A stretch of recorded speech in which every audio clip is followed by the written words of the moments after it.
లేక నా పక్కన టీఆర్ఎస్ సభ్యులు కూడా ఉన్నారు. ఏమాత్రం కూడా నిరసన వ్యక్తం చేయకుండా గారిని గౌరవించాలనే ఉద్దేశంతో వారి యొక్క ఉపన్యాసం అయిపోయేంత వరకు క్రమశిక్షణతో ఉన్న మమ్మలను ప్రజాస్వామ్యానికి విరుద్ధంగా ప్రజల యొక్క గొంతు వినిపించకుండా తెలంగాణ ఒక్కడి వల్ల రాలే. తెలంగాణ రాష్ట్ర సాధనలో ఆయన కుటుంబం ఒక్కటే భాగస్వామ్యం తీసుకొని తెలంగాణ రాష్ట్రం రావడానికి 1200 మంది ఆత్మ బలిదానాలు చేసుకుంటే మాలాంటి శాసనసభ్యులు అందరూ ఎన్నో పోరాటాలు చేస్తే ఇవాళ తెలంగాణ రాష్ట్రం వచ్చింది. వచ్చిన రాష్ట్రంలో రాజ్యాంగాన్ని గౌరవించి శాసనసభ విలువలను కాపాడి శాసనసభ్యుల యొక్క హక్కులను కాపాడి మిగతా రాష్ట్రాలకు ఆదర్శంగా నిలబడవలసిన తెలంగాణ శాసనసభ ఈరోజు అత్యంత హేయంగా ప్రతిపక్ష పార్టీల గొంతు నొక్కడానికే సభ ఉన్నదన్నట్టుగా ఈరోజు ముఖ్యమంత్రి చంద్రశేఖరరావు గారు నిర్ణయం తీసుకోవడం జరిగింది. మొన్న జరిగిన గవర్నర్ ప్రసంగ సమావేశంలో మేము ఈ ముఖ్యమంత్రి గారి వైఖరి పట్ల ముందు రోజే గవర్నర్ గారికి ఫిర్యాదు చేయడం జరిగింది. ఎందుకంటే గవర్నర్ గారి ప్రసంగాన్ని మంత్రివర్గం ఏర్పాటు చేసి మంత్రివర్గ సమావేశంలో గవర్నర్ గారి ప్రసంగాన్ని ఆమోదించాలి. కానీ గవర్నర్ గారి ప్రసంగాన్ని మంత్రివర్గ సమావేశం ఏర్పాటు చేయలేదు, ఆమోదించలేదు.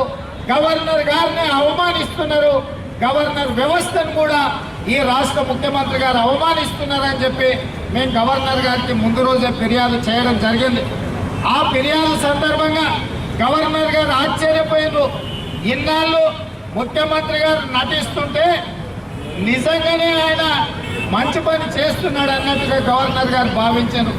మేము గవర్నర్ గారికి గత 3 సంవత్సరాలుగా తెలంగాణ రాష్ట్రంలో జరిగిన అంశాలను అన్నింటినీ కూడా 45 నిమిషాలు గవర్నర్ గారికి వివరించడం జరిగింది.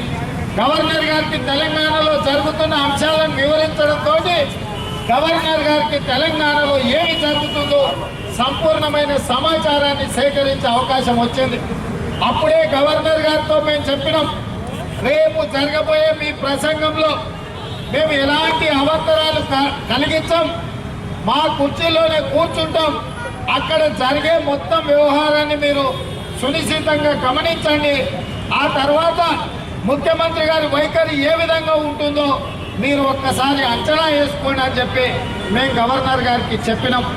కానీ ఇది ఏది ఎరగని ముఖ్యమంత్రి గారు యథావిధిగా గత శాసనసభ సమావేశాలలో మాదిగ ఉపకులాల ఏబిసిడి వర్గీకరణ మీద ప్రభుత్వాన్ని ప్రశ్నిస్తే మిత్రుడు సండ్ర వెంకట వీరయ్యతో సంపత్ కుమార్తో పాటు నన్ను కూడా మొత్తం ఇవాళ రాజ్యాంగ ఉల్లంఘనకు పాల్పడి స్పీకర్ గారికి అధికారం లేకపోయినా హక్కు లేకపోయినా మా హక్కులను కాల రాస్తూ తెల్లారి అల్లుడు హరీష్ రావు గారు ప్రతిపాదన పెడితే స్పీకర్ గారు నిర్ణయం తీసుకొని అక్కడ సభలో లేని ఖమ్మంలో ఉన్న సండ్ర వెంకట వీరయ్య గారిని సభలో ఉన్న నన్ను ఇద్దరిని కూడా శాసనసభ నుంచి మొత్తం బడ్జెట్ సమావేశాలు అయిపోయే వరకు మమ్మల్ని బహిష్కరించడం జరిగింది.